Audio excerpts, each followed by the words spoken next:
Welcome in, Deep Threat Sports Network race fans. I'm back here with Marty and Josh, and we have another episode of Splash and Go coming at you right now.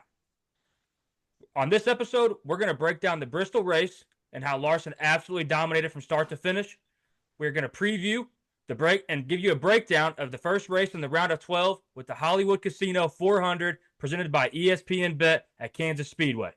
This Sunday, September 29th at 2 p.m. Central Time. Following the race preview, Marty, Josh, and I are going to make our round of 12 elimination picks and then get into a new segment that we're going to call here Too Fast Exiting. But first, let's talk about Bristol. From start to finish, Kyle Larson dominated, led 462 of 500 laps in this race, winning stage 1, stage 2, and being the race winner at the end. This wasn't the most exciting race. We had high expectations for some tire wear, for some bump and ground kind of racing, things to get a little nasty, and that never really happened here.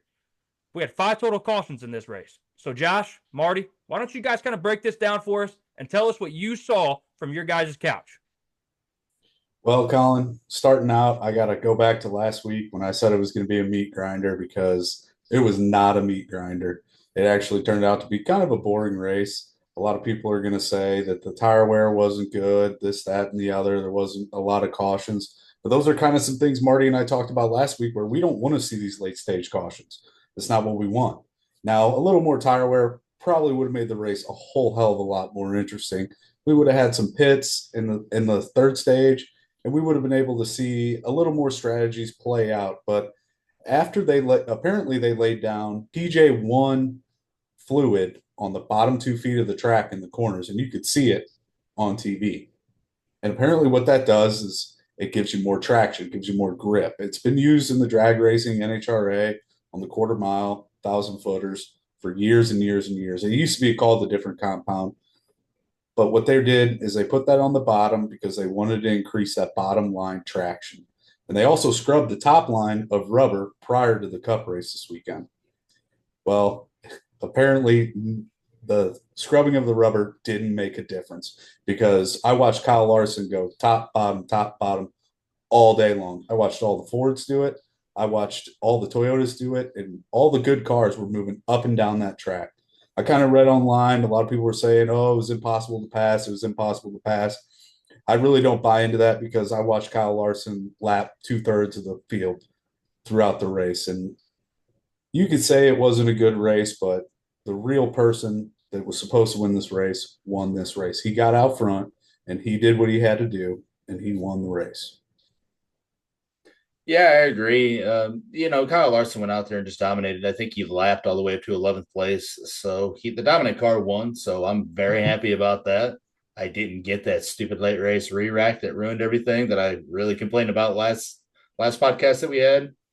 But yeah, they used the PJ1 compound on the bottom. They've used combination. They've used resin before. They've used PJ1. I think resin rubbers in a little bit better, and I think PJ1 takes a while to activate when you run with it. But they keep having to put these compounds on the track, which is generally speaking, in my opinion, the tracks haven't changed. The only thing that's changed is the cars and the drivers. So I think they use these compounds to mask an ill race car, in my opinion. I don't think this race car. People have complained about it for a very long time. This race car is great on the mile and a halves. We're going to one next week in Kansas, thank God. But the bread and butter of our sport, the short tracks, have taken a beating on this new car. You have the 35% wider tire. You have the single supplier parts. When the person in first and the person in last is only running a difference of 0.2 of a second, you're not going to be able to pass on the short track. At a place like Kansas City, where you can get a good run coming off the corner and you can get a good drag going down the front stretch or back stretch, and you can create these runs, you can create more passing. But on a short track where that's not really prevalent, you're only running 0.2 difference between the person in the back of the pack and person in the front of the pack, you're just not going to see racing. And, we could kick this dead horse till we're blue in the face, but I think Goodyear really needs to get aggressive with something here. And they really need to get aggressive with, I'm not the biggest fan of tire. I mean, the tire fall off's a good thing, but I want more than tire fall off. Tire fall off to me is somebody who overheats their tires and loses a little bit of grip. They can lay back for a little bit, cool off their tires a little bit, regain some grip. I want tire wear. That's what I want. That's what I grew up seeing in this sport. And I at this point, the car's not going to change. NASCAR's in their bed. And unfortunately, I think Goodyear is going to have to be the one that makes a difference when it comes to creating more passing at these short tracks, especially. Yeah, I'd Well, say we kind of had. Goodyear brought a really hard tire compound this week, and I think a lot of that had to do with what we saw in the spring race at Bristol. They brought a harder tire compound, and it didn't seem to fall off at all. These guys were getting 100 plus laps on these tires, and I don't know what Goodyear has to do. I know the track was repaved in 2007, and since then they've actually thrown dirt on it to try and make it interesting in the past. It's this concrete track at Bristol. I don't know, maybe they need to do another repave and maybe get rid of the concrete. Yeah, they've done a lot to this track. So in '07, like you said, they had that repave. They put it with dynamic brake banking. So as you move up the track, the banking actually increases compared to the bottom of the track. So they call that dynamic banking. And so what that ideally does is it creates a person on the high line to have a little bit more grip because of that banking, and it creates two grooves. Well, it got so bad that they actually ended up taking a grinder, and they actually took a grinder and they would grind the top groove right along the safer barrier there. And so they would grind the outside of the track to create grip, to create an abrasive grip there that would rubber in. Well, then you got to a point where people just ran the top of the track, which I was honestly fine with to a certain degree. It kind of reminded me of old Bristol that used to always be on the bottom. But the problem with everybody running at the top of the track is you couldn't bump somebody out of your way. You'd bump them into the wall, and then you would get gathered up in the mess that you just created. So you couldn't bump somebody out of the way. So then they started adding this PJ1 or resin compound, whatever they decide to use. They've been adding that to try to compensate. But I had actually heard that NASCAR and Goodyear had brought back the same tire that they had in the spring. Maybe I'd misheard that, but I'm pretty sure I'd heard that was reported earlier in the weekend. And if that's the case, it just goes to show that they don't know what the hell's going on. They're taking an educated guess, because if they can miss it this bad both ways with the same tire, they need to figure out something that will give us better results. I think they really need to get aggressive with it. That's just my opinion. Bring a super soft tire like the Reds that we ran at Richmond. Just bring the Reds. Just bring a soft compound like that, and don't have the two tires. Just have the tire that launches real good like that, and then has quick fall off. I mean, hey man, run a soft ass tire at the short tracks. I can understand if you go to the high speed tracks where you're going 200 miles an hour, you don't necessarily want a soft tire. You don't want to have a catastrophic tire failure going into turn one at 198 miles an hour. I understand that. But at these short tracks, I say get aggressive with it. Something needs to be done. I was just glad to see they weren't shifting in the corners this week, and that made me happy. But outside of that, yeah, we didn't get a whole lot of competitive racing. Kyle Larson was super competitive. I think Denny Hamlin started 8th and finished 4th. Had a great car, but it's not like he could march up the field per se. Chase Briscoe looked like he had a car that could do it. He would get sent back a little bit. He would march up the field to about 5th, 6th, 4th, somewhere around there. But Kyle Larson was about the only car that could go high, bottom, and make it stick and dominate like we saw. Well, I do want to give credit where credit's due. You guys talked about how Larson works his way up in laps all the way up to the 11th position. Usually when you kind of get in lap traffic here at Bristol, it can become a nightmare. It can cause all kinds of fits for these race car drivers, wrecks, pileups where they shouldn't be. And that never really happened. So I want to tip the cap to all the drivers, man. That was a good, clean race. Yeah, it was kind of a snooze fest a little bit, you could say, just because Kyle Larson dominated. You kind of knew from early on in the race, around lap 100, lap 150, us three were texting, hey, I think Josh sent a text out like, hey, Larson's running away with this one. And it was still really early on in the race, and he did exactly that. There was no doubts. He answered all questions. It was a statement win. I mean, it was truly a statement win. Another guy, Marty, you've talked about him already. We talk about him quite a bit. We mentioned how Denny Hamlin has to have a good performance. He did exactly that here. The playoff drivers really showed up in this race compared to the last race at Watkins Glen. I thought that was a really good showing.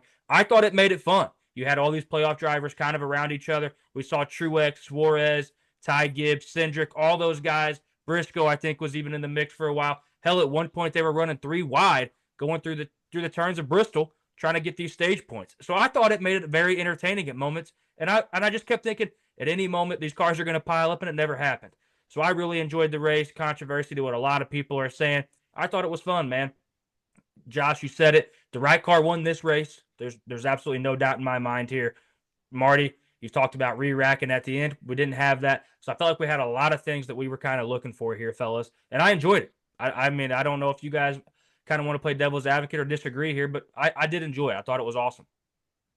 I enjoyed it. I enjoyed it thoroughly. Like you said, at one point, I think it was Ty Gibbs, Denny Hamlin, and Chase Briscoe running 3 wide for about 10 laps going through those turns. Denny Hamlin kind of backed off a little bit. He said he didn't want to battle with that. And Chase Briscoe and Ty Gibbs there for probably 15, 20 laps, battled it out, battled it out. We saw Ty Gibbs battle it out with Suarez later on in the race. And I think the big thing we're trying to get at here is that if we would have had late stage cautions, we very well could have seen somebody who led this race for 400 plus laps, 462 total after he won, but 400 plus laps, setting records for Hendrick Motorsports, for Bristol, for everything, his own records, his own laps led at Bristol, everything. You could have seen it taken away from him with these late stage cautions. So I really enjoyed the race. I will say, with about 75 left to go, I felt my eyes getting a little heavy sitting on the couch watching the race. I wasn't standing behind the couch stressing out very much. It was a pretty tame race. Yeah, Daniel Suarez finished 4 laps down. I think Brad Keselowski finished like 3 laps down. You had people that once they got stuck, they were just kind of stuck. You did have a few people make some okay recoveries, but I think that was more people like Martin Truex Jr. in the front having problems than it was people in the back making progress forward. So, yeah, you had some people trapped there, multiple laps down. That was kind of hard to watch. That was kind of unfortunate. You couldn't have those people come up through the pack there and make it a little bit more competitive, unfortunately. But on the flip side of that, you had somebody like Martin Truex, who just had a spectacular race, then got caught with that too fast exiting and finished, I think, the last car on the lead lap, which just was devastating. And you could tell after the race, he was devastated. It's really unfortunate, but what are you going to do? I think he finished something. I think he got 16 stage points in this race. And I think he also got like 10 stage points or 11 stage points in last weekend's race. So he was getting the stage points and trying his best and gaining valuable points in other areas that he could, but he just couldn't bounce back from that. You get a late race penalty like that, it pretty much seals your fate, unfortunately. Well, I'm glad you brought that up because I was fixing to talk about that too. Truex, I think he got that too fast exiting. That was in the second half of the race, right? I mean, it was kind of too far gone at that point to it was really third cover stage. all the ground. Third stage, like 75 to go or something. Yeah. And we saw I'm drawing a blank on who it was, and correct me on who this is, fellas, but I think early in the race we had a playoff driver get a too fast exiting pit road too, right? And kind of worked his way back towards the front for a little bit. Who was it? Yes, they did. It was Ty Gibbs. Ty Gibbs. And he worked his way back into and he kind of worked his way back. So I mean, he finished 15th. Yeah. So I mean, just really good driving from the playoff guys for the most part. Marty, you did talk about Keselowski, and we didn't hear his name much after the first, I don't know, 30 laps. He went a lap down pretty early. I mean, I think he was a lap down 60 laps in. So at that point, at a racetrack like Bristol, you lap cars fast. I mean, lap tracks upon you. So when you go a lap down, in order to get the lucky dog, you have to be the first car one lap down. And when the leader clicks off 3 cars in 10 laps, it's really tough, man. It's a nightmare scenario. It's a tough track. It's a tough track when you get caught up in it back there. I mean, and I want to talk about something else real quick too before we forget. Corey LaJoie at Spire Race. This was his last race for Spire, and he's moving over to Rick Ware Racing, and Justin Haley coming over from Rick Ware Racing to Spire. They're pulling off a trade here. We've never really heard something like this, especially very often. Marty gave us a short earlier through the weekend to kind of update you guys on what was going on. Just wanted to talk about that real quick, too, because Corey LaJoie looked like he might have had a fast car and was running the hell out of that thing until he got caught up in a wreck kind of on his own. I think maybe he got bumped and it kind of kicked his ass end out a little bit. But, yeah, just kind of I felt for the guy a little bit. He wanted to go out and get a good run here to make a statement, and he looked like he had a good car and just kind of lost it. He had a great car. He had a great car. He qualified well. He was running in the top 10 and he just got on the inside of somebody, lost it, spun, hit that dreaded inside wall. I think Justin Haley, he finished 22nd. I saw him at times up in like the top 15, but Corey LaJoie came here with speed. He had a good practice. He qualified well. He ran well in this race. And I feel bad for him. I don't think he wanted to be the think he finished second to last. Yes, he did. The only person who finished below him was Kaz Grala. So I feel bad for him. I know that team's going to have speed next year with Justin Haley and Rodney Childers as crew chief over there. So, yeah, it's unfortunate for him. Yeah, it was kind of a bummer seeing that. He came down out of, I think it was turn two, got in front of Barry, and Barry bumped him and spun him. And eventually that's what led to Truex's speeding penalty. Was that caution came out, everybody hit the pits, and Truex came in at zero point 0.9 miles an hour too fast. And that's kind of what led to putting Truex at the back, It's a shame. You have to be on top of it there because you have such a large corner there, leaving pit road at times. If you pit on the other side, we have to circle around under yellow. The broadcast actually talked about this. If you cut that corner too fast, you're technically not speeding, but how quickly you've cut that corner because they have timing loops in pit road there, and that's how they use that with a transponder on the car. So if you actually cut the apex of that corner too tight on pit road, you'll actually speed, even though theoretically you're going the proper speed limit. So you kind of have to. If you're going to cut that apex, you got to let out of the throttle a little bit, or if you're out higher, it gives you a little bit of grace room to give yourself a little bit more throttle when you're out there. It's a very big game. These drivers practice this a lot. They practice pit stops and pit road speed a lot. And it's just one of those things if you play it safe, you're going to lose catastrophic amounts of spots on pit road because nobody plays it safe anymore. So it's a dangerous game to play. You just hope to God it doesn't bite you in a terrible spot. And unfortunately, it bit him bad last night. So yeah, it speeds at Bristol are 35 miles an hour through the pits. And that's for everybody at home. If you don't know this, that's why they follow the pit car before the race through the pits is the pit or the pace car. They follow the pace car through there in order to set their speed, and they set their RPMs in their vehicle. So they know what RPM they need to be at to not exceed that speed. That's what that pass-through drive is for. Yep, they do not have they have a tachometer. They do not have a speedometer in their car. Just for the viewers at home. Yeah, thanks for that, fellas, because I'm sure there's a lot of people out there that probably wonder, why the hell are we taking a pass through pit road here? So thanks for clearing that up. But hey, we do see after this race, this was the third race of the round of 16, which means, hey, yeah, we're going to lose 4 drivers. And those 4 drivers were Martin Truex Jr., Ty Gibbs, Brad Keselowski, and Harrison Burton. Ty Gibbs battled, man. I felt like his car, I feel like he really just kind of lost speed. If I remember right, I think I remember hearing him talk about how he was getting loose, or was he, I don't remember if he was too tight or too loose. It was something I remember him coming over the radio multiple times talking about how it just wasn't working for him. And that's a pretty helpless feeling at that point. There's just nothing you can really do, man. You just got to work with what you're given. And he's just going to come up on the losing side of things here and miss the round. And I wasn't comfortable that he was going to go ahead and make it from where he was sitting, but I felt pretty good about his chances, and they really just kind of collapsed on him here, along with Martin Truex Jr. We hate to see him go. This is his last season. For a reminder for all you that did forget, he is kind of hanging the cleats up. Going to run some races next year. But yeah, who was the biggest shock for you guys to kind of not make it through here? I'd say, honestly, Daniel Suarez. Him and Ty Gibbs were battling it out. And if Ty Gibbs would have been able to get ahead of him and get a few more passes underneath his belt, Ty Gibbs would probably be going into the round of 12. I'm kind of surprised to see Daniel Suarez here after his performance at Bristol. He was a lap down all day long. On the other hand, watching Ty Gibbs and the way he was unable to get ahead of Briscoe for 50 laps, and he battled Suarez out for like 50 laps. I don't know. He even got bumping and rubbing with was it? No, it was Suarez. It was bumping John Hunter Nemechek, but he just could not figure out that car and the ability to get the pass. And maybe that's why I was kind of reading online. People were complaining, and it was hard to pass this, that, and the other. But you look at Daniel Suarez, and he held him off for 50 plus laps, and you kind of have to commend that. But I honestly, like I said, with my picks prior to this, I didn't see Daniel Suarez going into it. And, he beat out Ty Gibbs.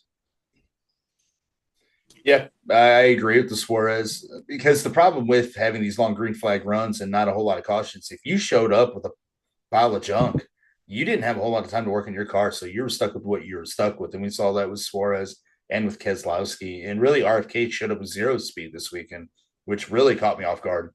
I thought that they would show up here and be competitive, and I expected both cars to run in the top 10. That obviously did not Man, happen. they had absolutely nothing, Marty. They No, had they did nothing. not. No, they did not. And that caught me off guard quite a bit. But I have to agree, Daniel Suarez, when he was running around there 3 laps down, I thought, man, this is over. But once again, that Truex Jr. speeding penalty was another saving grace for somebody. One man's misfortune is another person's gain. So you saw that there. But I would say a big one for me was Chase Briscoe coming out, getting that late season win at Darlington, and then getting in that early lap wreck, first round wreck with Kyle Larson at Atlanta, and just being like, well, that's kind of it, in my opinion. It's going to be hard to recover from. And they go to Watkins Glen, I think, finish sixth, get a bunch of stage points, come here to Bristol and run in the top 10, getting stage points and finishing in the top 10. Both places after that wreck, they showed up with speed, and they had speed all day. They kept the speed. They didn't have any pit road penalties. They didn't have any. They didn't beat themselves, and that is so important at times in this sport. Is a too fast, a pit road penalty, a tire getting loose on pit road, a loose wheel, a 10-cent part failing that you didn't go over at the shop or whatever. A lot of drivers, a lot of teams, unfortunately, beat themselves. Chase Briscoe came out and did the exact opposite, and he was saying, "Hey, man, I know that this is kind of bragging a little bit here, but he goes, I would not be surprised if we won this whole damn thing." And I love a driver, even if the likelihood of that is not very high, but I love a driver that has that confidence, that shows up and expects to run up front and expects to win races and expects to win championships. If I'm a team owner, I want that out of my driver. Yeah, Yeah, you and got to not, have that mindset. yeah, and not to mention with Chase Briscoe, his racing team shutting down at the end of the year. They probably have already shut down for the year. He's working with minimal support at this point. I would assume, and that's kind of been the talk around NASCAR. I'm sure Tony Stewart was there to shake his hand and congratulate him for making it to the next round. Well, so I think for me too, I'm almost more shocked that Truex didn't make it through the first round than I am anything. Like you guys both talk about Suarez, it was a shock to you that he made it, and very much so a shock. Same with Briscoe, but I'm almost more stunned that Truex didn't make it through. You kind of hear those feel good stories about how guys announce their retirement, they're going to hang it up, and this is their last hoorah, and they go out and put on a clinic or put on a show, or they're at least a final dog in the hunt, and we didn't see that here with Truex. So I think that really kind of caught me off guard. And you could tell the guy wanted it too, just never had a good car throughout this whole entire first round of the playoffs. So it's kind of sad for him, but It's really sad. I think it's really sad. He's been a great guy. He's been a great ambassador for the sport. He's had great relationships with sponsors. He yeah. was a Napa driver for a while. He's been a Bass Pro guy all the way back to his Busch Series years when he was Dale Jr.'s Chance 2 Motorsports driver. He's always been a good ambassador for the sport. It's sad to see him not be able to make it out of the round of 16. It's just really unfortunate. Yeah, it was tough seeing that post race interview with him, and all he wanted to talk about was the team. How he let his team down, this, that, and the other, and he was, how he had a great team all season long, and he felt bad that he let him down with that speeding penalty. And even when he was asked about himself, how does he feel? He referred back to his team, and he kind of just walked away from the camera. And that's not really how I want to see Martin Truex's career end. It's not. It doesn't make me feel good about his career in NASCAR. Yeah, and one more thing to add, he's one of I think him and Kyle Busch possibly are the only two drivers left in the sport that have ever driven a Gen 4 car. Let that sink into your mind a little bit. I mean, that's just insane. And also, I mean, it's just hard to see somebody who had the ups and downs that he had in his career.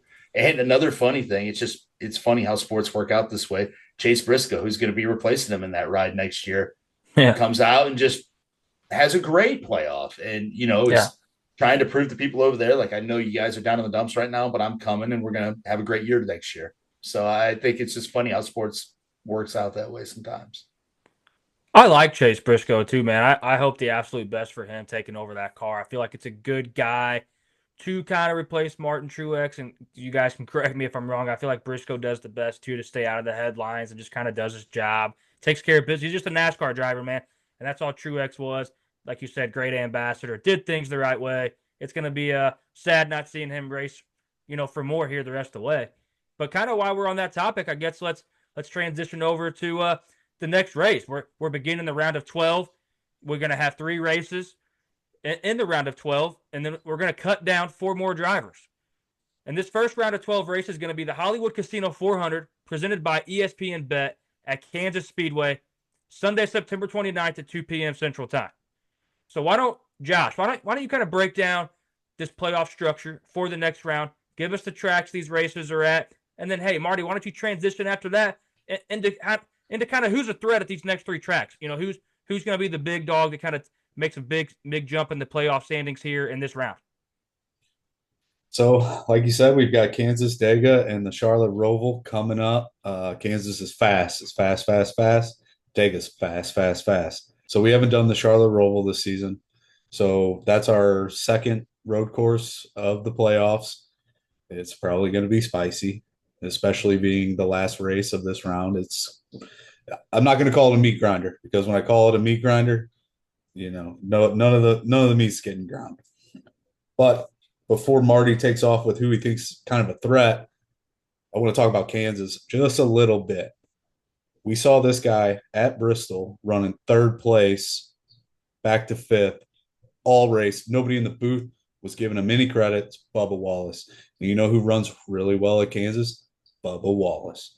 So I think we kind of need to keep an eye, like I've been saying for the last couple of weeks, keep an eye on these guys that aren't in the playoffs, that they still want to get a win. And I think that Bubba Wallace is going to be a problem at Kansas. Well, they're competitors, man. They're competitors. They're here to win, whether they're in the playoffs or not. They're still trying to put money in their pockets, and they're still trying to play spoiler. Some of these guys don't want to see some of these other drivers advance. So anything they can do to play spoiler and make it harder on these playoff drivers, they're going to do. Yeah, I mean, 23-11 and Joe Gibbs Racing both have a great record at this track recently. Tyler Reddick's won there. Bubba Wallace has won there. Denny Hamlin's won there recently, and Kyle Larson.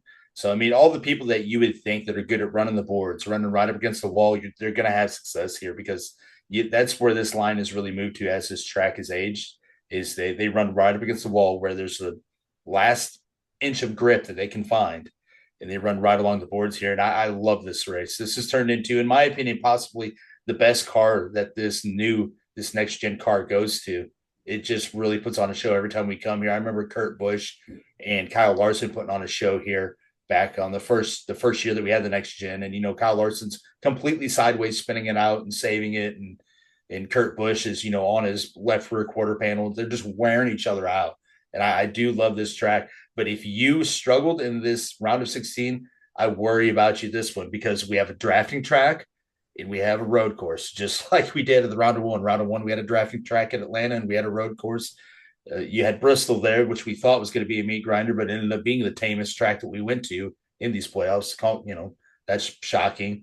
But we're going to go to Kansas, and I do expect our playoff drivers to stay clean, stay out of trouble, take care. Don't knock the fenders off the car. Take care of your stuff. Get yourself a little bit of room out there. Run the high line. Try to get good runs on people.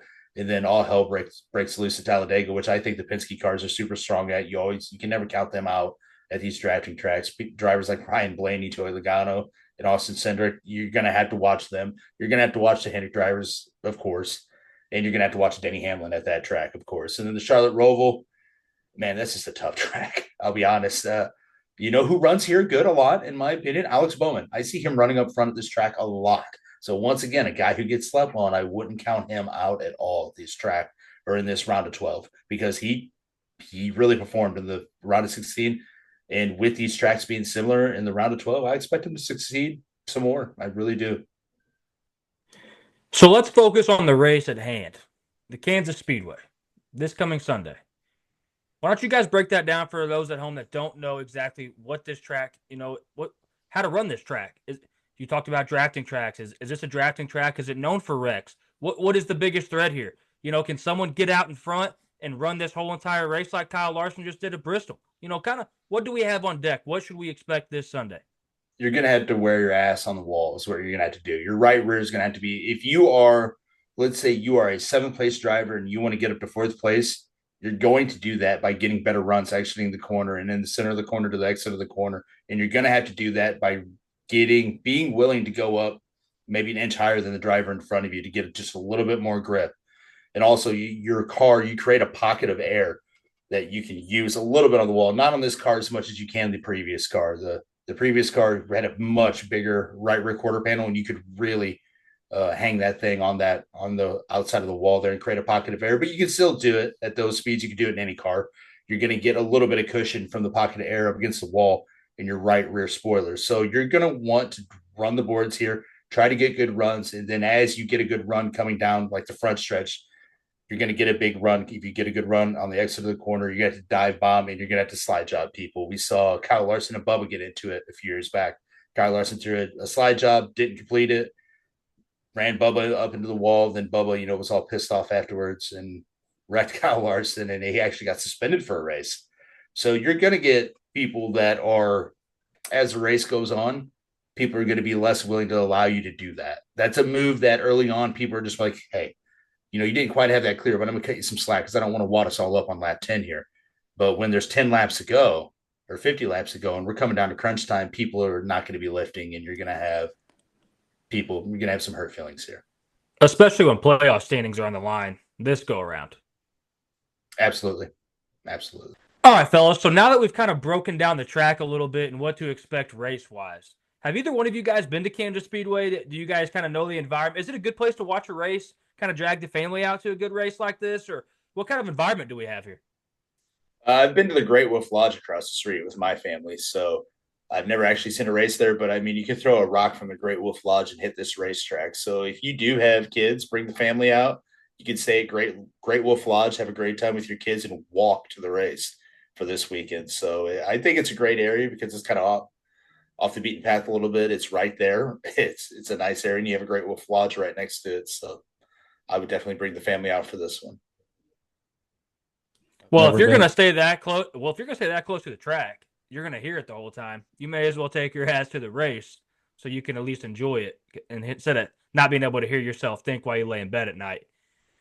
But so let's kind of talk about our picks here. Let's talk about who Josh, Marty, and I have left, how we looked in the round of 16 with our picks, and let's go ahead and dive into our Kansas Speedway race winner. But first, fellas, I'm going to congratulate myself for kicking both y'all's ass this week. I had Denny Hamlin was my selected driver. Denny Hamlin finished the highest of our 3 selected drivers, and I get to make my donation to the Ronald McDonald House, which was a charity of my choosing. I absolutely love the Ronald McDonald House. They helped out my family in a tough time, so I'm always indebted to them, so I appreciate everything they've ever done. But now, let's talk about our round of 16 picks that we had to be eliminated and how we shaped up after those 3 races. Josh, why don't you dive into your picks first and tell us how many you got right, how many you got wrong? I'm shooting 50%. I had Truex out and I had Burton out. I said the whole time I didn't want Truex out. Your main guy, Harrison Burton, your guy, he had some issues in the race. I think he finished like 77 laps down. I think we all kind of saw it coming. He had a power steering issue in his defense, but yes, he off to Xfinity, buddy. Off to Xfinity. Yeah. He's got a ride next year. They confirmed it. He's going to be racing somewhere. So good for him. Good. That's awesome. Yeah, he's only 21. A lot of time, man. He's got a long career ahead of himself. I had Bowman and Suarez in there as well. Obviously, they made themselves into the round of 12. So that's what I got. Hey, 50%, Josh. Josh, if we're talking baseball, man, 50%, you're getting paid. Batting 500 is a hell of an average. I'll take it. I did horrible. I did Burton, Suarez, Cindric, and Briscoe, and those last 3 made a fool out of me. So I did terrible with my picks, but hey, you can't win them all, right? Hey, I'm right here with you, Marty. I had Suarez, Briscoe, Cindric, and Gibbs. Gibbs did get eliminated. On the kind of the flip side of things with our other 3 guys that we both talked about, Suarez was right there at 10th.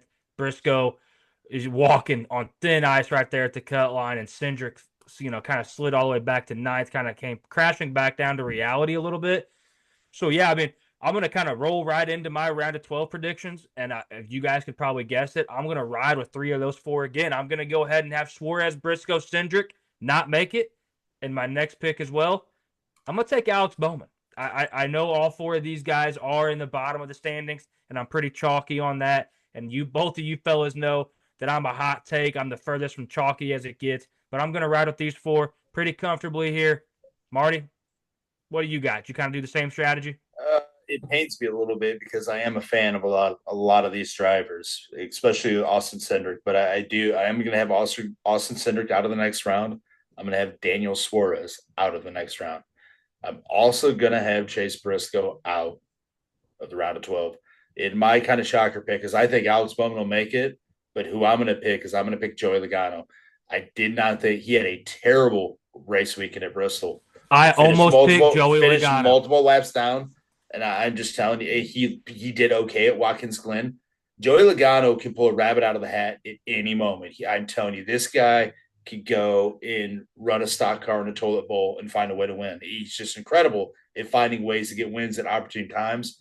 But consistency, there's just something missing with this team this year. I don't know what the hell it is, but I do not see the same fire that I see in the 12 team.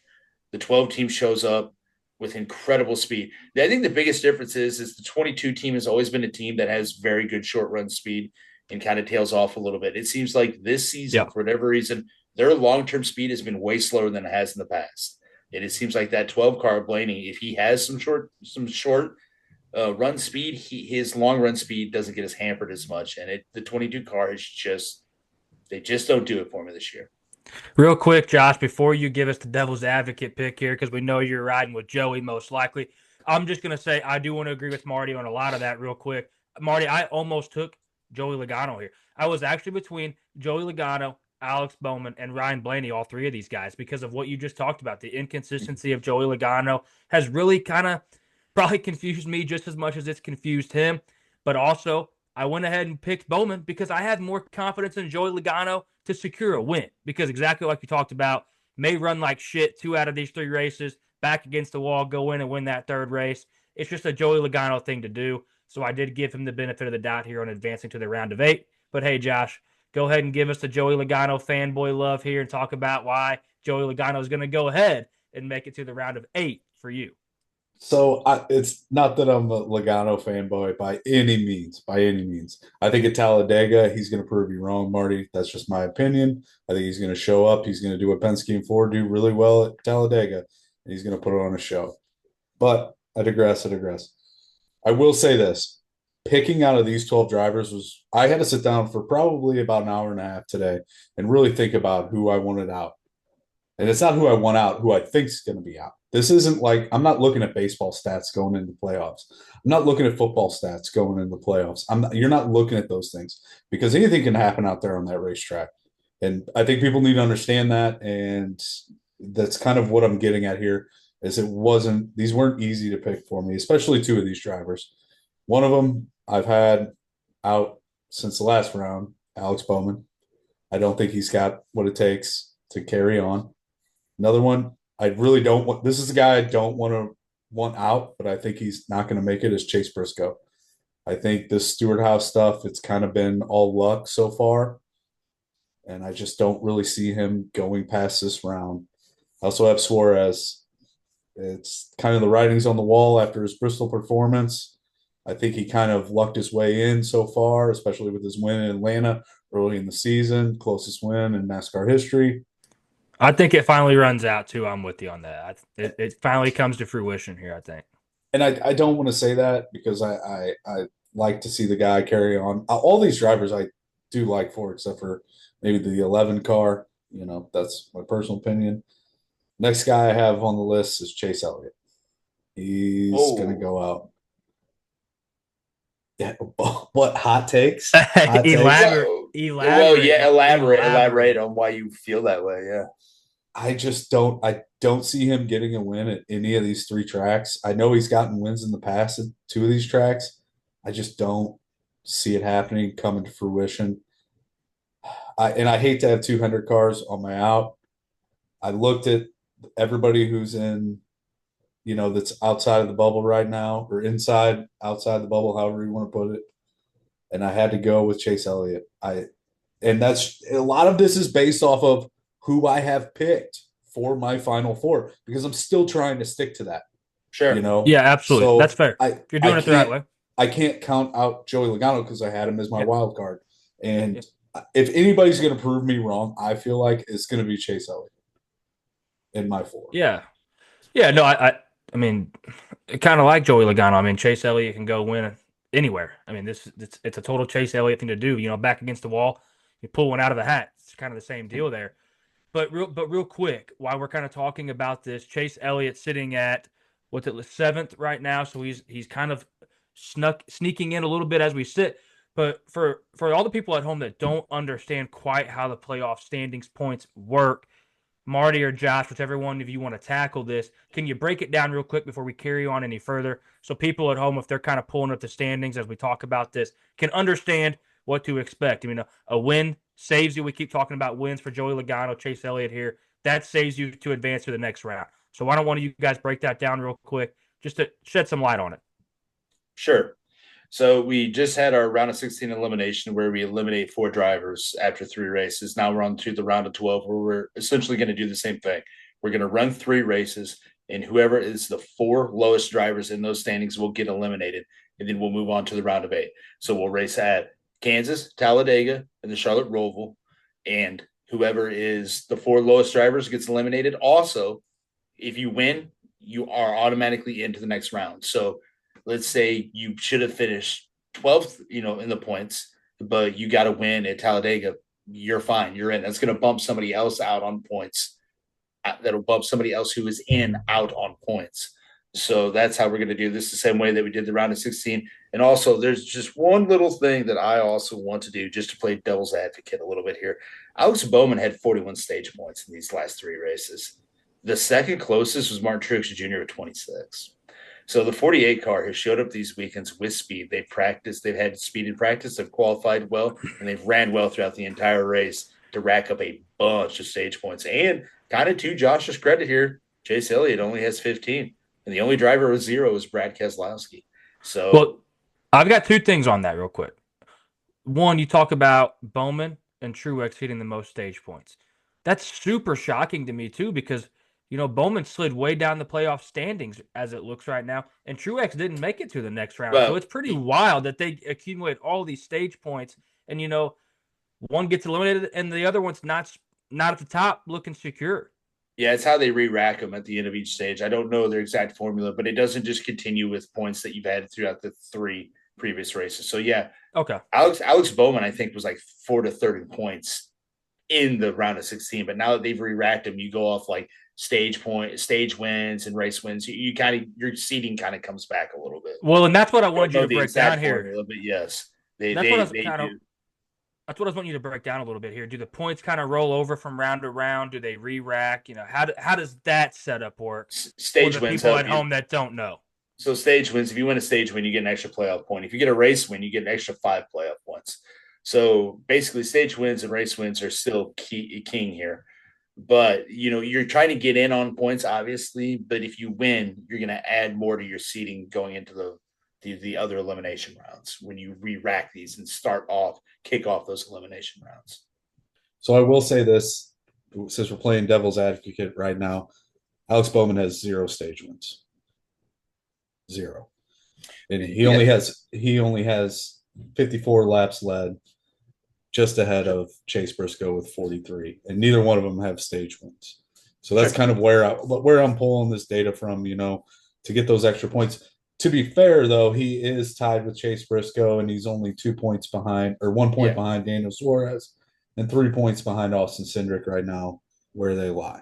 Yeah. So, and also to play devil's advocate, Kyle Larson only had 3 before this past weekend. So then he rattled off dual stage wins and got 20 stage points there. So it happens quick. That was just another level. That was the most dominating performance I can remember seeing, especially in recent years. It was unbelievable. Yeah, he was in his own zip code for sure. While we're here talking about our picks, just to do a refresher, we're going to do this every episode. That way, you guys know we're staying accurate with what we're talking about, and we're not trying to change any of our picks here.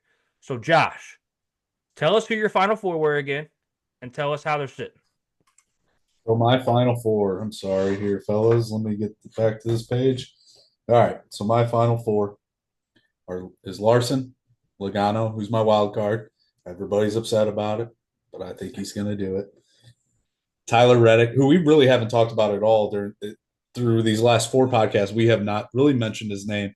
And honestly, he had me confused this weekend because he was driving the McDonald's car. And every time I saw him, I was just like, oh, look, there's Bubba Wallace. And then I realized Bubba Wallace is running third and Tyler Reddick's back in 10th, 11th, 12th place. Yeah, 20th place. And I'm just like, oh man, Tyler Reddick, he's making a push. Or no, I was like, there he is. There's Bubba Wallace. He's making a push. And then they pan to the side of the car. And I'm just like, oh, that's the 45.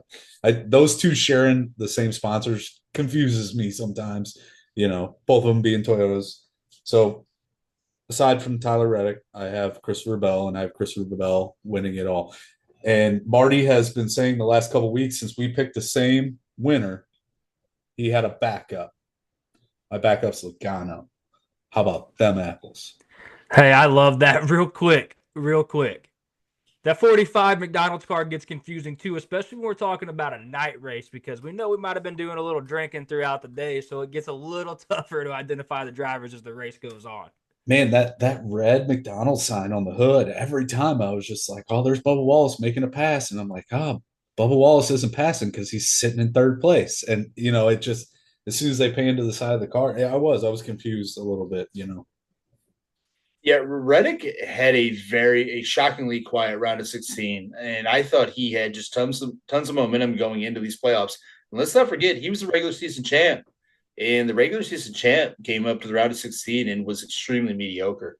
I'm a Tyler Reddick fan. I don't like seeing that, and it does give me some cause for concern. We've seen him at times. I think he beats himself up pretty hard here. I think Bubba Wallace does too. But we've seen him at times run second and look like, he's fit for a straitjacket. Just beats himself up. And I haven't even seen the guy get interviewed after a race so far. He has been that quiet. He's been that unnoticeable. It's been pretty shocking. But my round of four picks are Larson, Blaney, Elliott, and Bell. I have Christopher Bell winning it, and my backup is still Ryan Blaney. Since me and Josh picked Bell to both win, my backup is Ryan Blaney. I think Ryan Blaney's ran great this year. I think he's ran like a competitor all year long. Well, I'm going to brag a lot right here. We saved the best for last because I want to talk about my final four. I don't know if you fellas, I know it's early, but I don't know if you fellas realize how this is shaping up for me right now. I have Larson, who is currently in first in playoff points. I have Bell, who's sitting in second. Reddick, who's sitting in third. And Byron, who's sitting in fourth. So right now, it looks like I know some shit. This is going to shuffle up, and I'm not going to know much at the end. But right now, while I can brag about this, and I can get the Harrison Burton pick behind me, and you guys can get off my ass, I'm going to front run this right now. I do have Byron winning it, and he's sitting in fourth. Byron has not impressed me at all, I'll be honest. I'm super shocked after watching his performance in this first round that he's in fourth. I'll be honest with you guys. And to the Tyler Reddick point, the guy's been a silent assassin. He's sitting in third right now. We've not covered him at all. So, yeah, right now, while I can enjoy it, I'm going to. I don't think it's going to stay like this because Byron has not impressed me in any way, shape, or form. I do think he can get things going. And kind of like I did last week, it worked for me last week. I'm gonna go ahead and spoil it right now. William Byron is my pick to win the race this week at Kansas. I hope he gets things going right now and gets things going in the right direction. For my picks and for his race team, I am a William Byron fan, so I'm going to cheer him on the rest of the way, fellas. If you guys want to dive into your Kansas winner pick as well, go ahead and knock it out. So I will say, since your final four pick is the current top four drivers right now in the playoffs, if you're onto something, you might be right because the four people that were on the bubble going into the round of 12 are out. They're the same four that were down there at the beginning of the playoffs. So you might be onto something. You might be, hey, let's pick. And you very well, these people, four guys that are on the bubble right now, might be out after the Roval. So I'll give you credit there. and you might be onto something there. Hey, I appreciate it because I've heard a lot of Harrison Burton chat in my ear here recently, and rightfully so. I just had to throw a Hail Mary there, I mean, I and feel you're like right. that. I feel It like that didn't was work out. earned. I feel like that was Oh, definitely earned. That was a well, Yeah, you bold did you that take. to yourself, buddy. You That did fellas, was that to Jeff yourself. the hottest take of Jeff the Burton season. Jeff Burton's tears in the press box got to me. I felt good. The feel good story was there, and I wanted it for him. Okay. I mean, I was almost crying this weekend. At one point, the girlfriend was asking me after Larson won, after leading 462 laps, and his boy Owen comes down. She's like, "Are you crying?" And I was like, "No." And then they cut to Martin Truex, and I was like, I was That's holding when them you were back. I crying. was holding You them were back. Dude, So crying. it sucks, man. I get where It you're coming sucks. from, you know. Oh, I started crying as soon as I heard Harrison Burton had power steering issues. It was, I mean, my head was in my hands. It was a sad deal. So as far as who I think is going to win this weekend, I don't. I'm not going to do them 2 weekends in a row. I'm not going to do Bell 2 weekends in a row. I'm gonna. You know what? I'm gonna go. I really haven't put any thought in this. I'm gonna go with Tyler Reddick. We haven't given him any love, and I'm gonna be rooting for him this weekend. Yeah, and I think he's part of that 2311 team, and I think these cars do really well here. Hey, real quick, I am a Tyler Reddick fan. I'm a huge Tyler Reddick fan. What was the Netflix NASCAR show called Full Speed or something like that? Yeah. I just want to give Tyler Reddick credit. I loved how interactive he was with his son and how involved he was as a dad. That hits close to home for me. I love that. So I'm a huge Tyler Reddick fan because of that show, and I wish the best for him as well. So I love that pick. And I like being taller than at least one NASCAR driver. So Yeah, I'm pretty sure we're taller than Reddick and Kyle Larson, I think. yeah, I think Reddick played. It was like Mario or something. He was dressed up for Halloween with his boy in that Mhm. show, or what? I mean, and he played it well. It was a good fit. yeah. Colin? Who did you pick again? Byron I'm William again? on Byron. I'm on William Byron, baby. I'm gonna ride this train. You All know right. how that Well, played out for you in week one. yeah, no kidding. I'm going to go with Denny Hamlin at this track. Denny Hamlin's won here recently. He's won in this car. He runs the boards good enough. His Joe Gibbs team is good at this track. His cars that he owns, 2311, is good at this track. I think that now that he made it out of the round of 16, Denny Hamlin can kind of wipe his brow a little bit and say, phew. And, yeah. And I think he's going to get it done this round. I think that he knows that he needs to step on some people's throats here a little bit, needs to learn from his past mistakes. He needs to be aggressive. He needs to dance to the girl he brung. He needs to run his race that got him here. And I think he's going to do that this weekend at Kansas. Do you see him? To your point right there, do you see him taking a whole new approach to this round? Surely he's kind of the aggressor through these next three races, right? I mean, I feel like he has to be coming off the guy got fourth, but it was a dominant fourth place. I mean, he was up front all race here at Bristol. I mean, he looked very fast. Marty, you and I watched him in practice together, actually, and right then in that moment, we were like, he's got an extremely fast Yep. car. He will make it to the next round, and he did that. But he has to do something different. He can't let it come down to the final race in this round, can he? Yeah, your luck's going to run out there. I mean, eventually he's going to back himself into a corner where he's going to require himself to win if he goes out there and tries to play it safe at like Talladega or something. You just can't do that. So you need to go out there. You need to be aggressive. I'm not saying that you need to take unnecessary risks, but you need to be the aggressor out there. You need to put the non-playoff drivers in a bad spot. You used to see that kind of where the non-playoff drivers would be like, "Oh God, I'm around a playoff driver. I need to get out of the throttle here and give him some room." Because God, if I wreck and I ruin a playoff driver's chances, use that leverage that you have a little bit and put some of these non-playoff drivers in a bad spot. Be aggressive at times, force them to back out of the throttle and give you a spot because you are a playoff driver. Flex your muscle a little bit, and I think Denny Hamlin needs to do that, and I think he will this round of 12. Yeah, I gotta absolutely. go. I gotta tell you, hats off to Hamlin. Our last episode, we were asking, is Denny Hamlin going to be able to do this? And he went ahead and he did it, and he performed and he drove. And we did kind of see him kind of back off a little bit during this race because he didn't want to get involved in a three wide accident, in the third stage. So I kind of got to tip my hat to him. He's where we thought he was going to be and where he probably should have been this entire playoff series so far. He shouldn't have never been in that bubble. I'll admit that. Denny No, Hamlin you're should have exactly right. been in the top 8, possibly the top 5 this entire series. And hopefully, for a marketing standpoint, this first round lit a fire under his ass. Well, we talked last show about how, he is right up there in the top 2-3 drivers in NASCAR. It's better for the sport if he's there, maybe plays the villain role. You got to kind of have that guy in the mix, to your point, for the marketing aspect.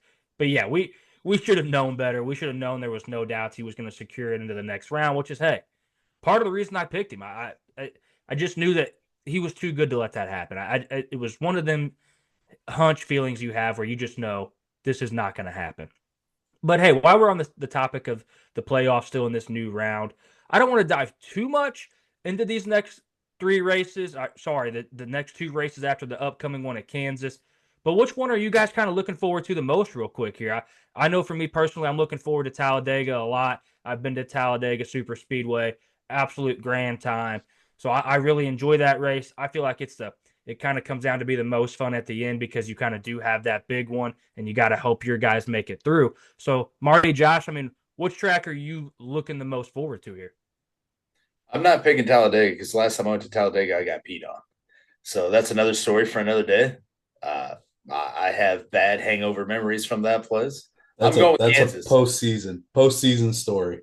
That is Yeah, a that's story. the off season. Yeah, That's an off season episode for sure. I'll just say it was Dale Jr.'s last race at Talladega, and it was completely out of control. But that's neither here nor there. So I hear the word Talladega. There's part of me that wants to vomit a little bit. So I'm going to go with Kansas. I love Kansas. I think Kansas really has turned into one of the best tracks, if not the best track in this next gen car. I'm going to agree with Marty here. I'm looking forward to Kansas. Let's go fast, baby. That's what I like to see. And it's not too far from home for all of us. So hopefully I can get out there one day and see a race there. Awesome, fellas. Well, hey, we have 3 great races coming up. We're off to a new round. It feels like a whole new season almost. We kind of got that fire relit. Just made some cuts. Now we're on to the next one, setting the stage for the remaining playoff series. I'm excited. Love doing this with y'all. So now, we hinted earlier in the show about how we have a new segment for you called Too Fast Exiting. We're going to bring it to you right now. This is the first episode we're going to feature it in. And kind of what this is where we're going to kind of have just some miscellaneous race talk. Get some things off our chest. I promise you, we will keep it PG-13. You don't have to turn the volume down. We just want to chat a little bit here at the end and put a name on it. So, hey, right now, let's get in it. Marty, Josh, let's get deep in this thing. You guys got anything for me? The only thing that I really have is for the fans. I think Jeff Gluck, he puts up a poll on Twitter after every race. The Bass Pro Shops Night Race a good race? He just leaves it at that. Yes, no. Last time I saw it, I think it was trending at like 72% of people said no. The fans are not happy about it. And I can agree. If you are, NASCAR is synonymous with passing all throughout the field. So I understand why people are upset. But I want you to place your anger in the right areas because I'm bad about this too. I always take my anger out on the wrong person. But hey, this is what happens when you make a tire that is 35% wider than anything you've ever ran in the past. What did you think was going to happen? The first time they ever ran this next-gen car, they were at the LA Coliseum. They had Dale Jr. hop in it real quick. And Dale Jr. is not going to come out and bash your car. But if you've been around the sport for a while, you can hear drivers say certain words. And you can make of it what you want. Dale Jr. got out and said there was a shocking amount of rear grip. Shocking amount of rear grip. That's not a good thing when we're talking about oval racing, oval pavement racing. That's not a good thing, fellas. Also, single part suppliers. Most of your major components on these vehicles. Now, you do have fab guys in the shop fabricating things. But majority of your parts of this race car come from a single supplier manufacturer. So, once again, we have a tire that's wider than anything we've ever ran. It doesn't really have fall off. They're not aggressive with it. And you have very limited options as to what you can do. You can only rub your elbow in so many areas to try to get another 10th out of this car.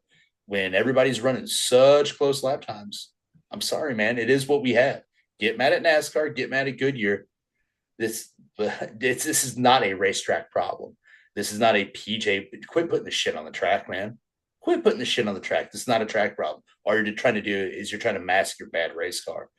All right. This car is the reason why Shane Van Gisbergen comes over here and dominates so much. It's the easiest road course car he's ever driven. The brakes are massive. The tires are wide, sequential gearbox. I mean, I think the only way you can make it easier is give him some ABS braking, which F1 has, by the way, if you guys are one of those people. So, I mean, yeah, you're going to have to get mad, but get mad at the right people. And if you want to see this change, NASCAR is going to have to make some wholesale changes. But we know how NASCAR operates, and we know how the France family mafia rolls. So that shit just ain't going to happen. All right. So I've got a couple things that I want to get into here. A couple of them are kind of humorous, not so serious. I don't know if anybody paid attention to NASCAR's Twitter this weekend when Alex Bowman won the pole, but I'm going to pull a picture up here for everybody at home. And I want to know what this look in this man's eyes is. He's giving me bedroom eyes. I don't know why we decided to use this picture when he won the pole. Also, Hendrick Motorsports used a similar picture. I'll probably pop that one up on the other side, but I feel like this guy's giving me bedroom eyes, or it's because he's feeling himself. He's feeling himself, Josh. He is. And maybe he has a career outside of driving for doing cologne commercials or CK1, like clothing commercials. I don't know, but he's got eyes on him and it makes me a little uncomfortable.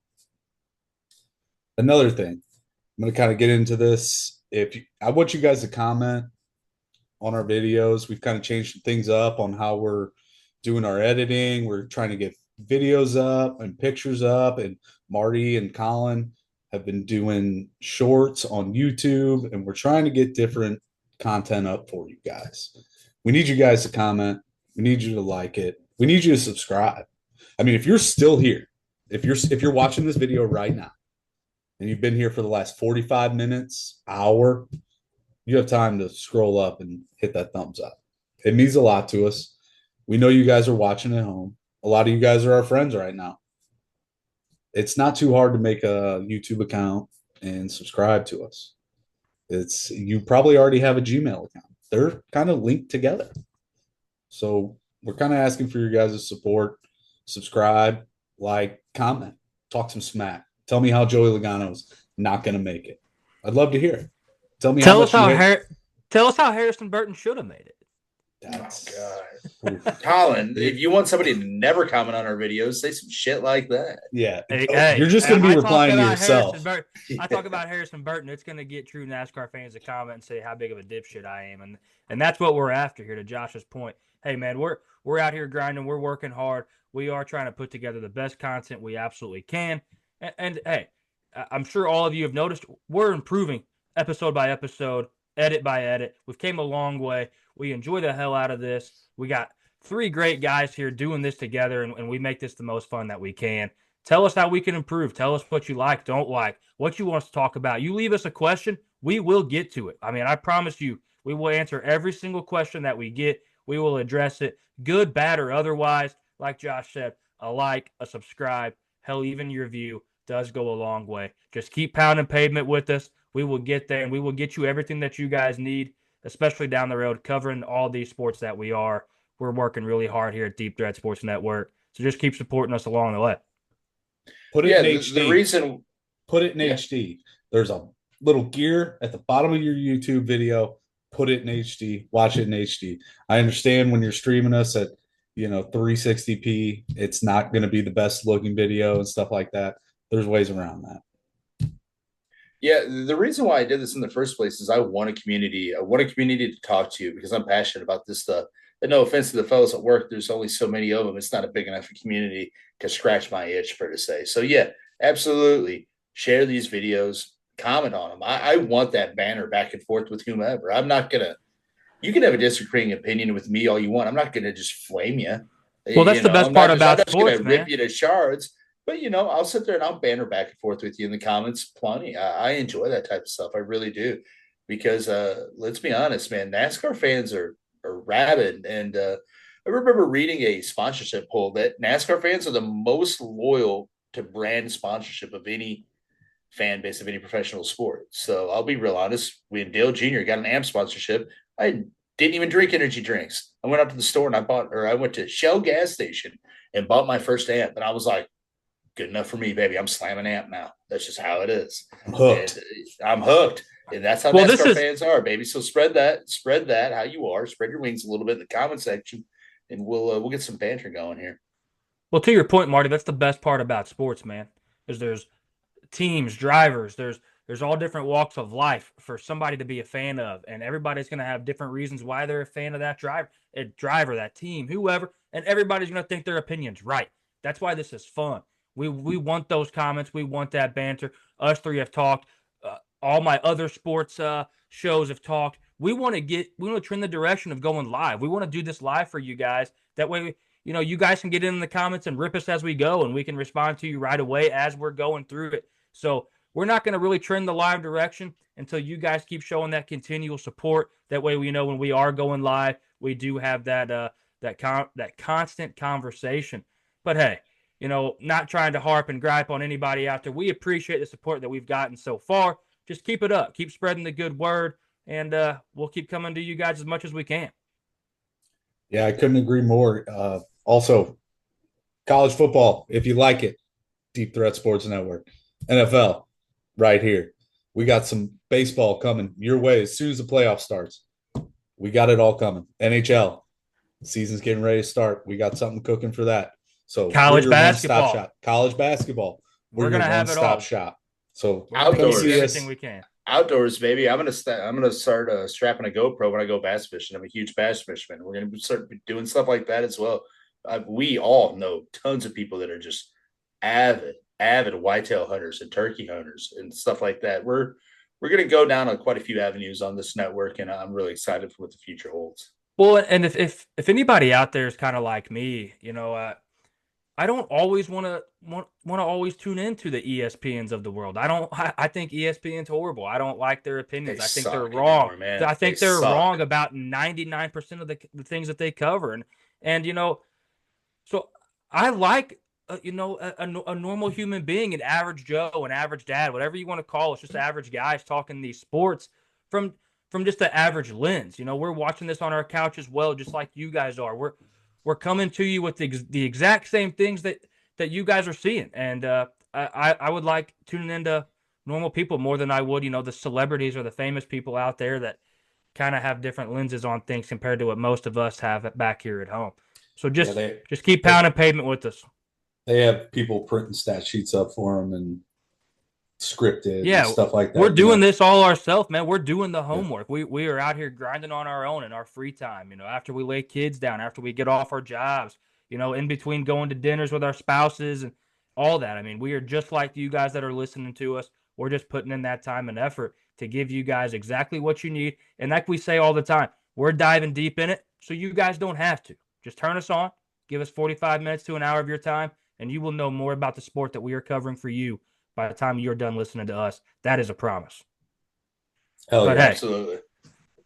That's going to go ahead and wrap things up for us here. That's our Too Fast Exiting segment, and it's going to go ahead and exit us right on out of this video. So, Marty, Josh, this is fun as always, fellas.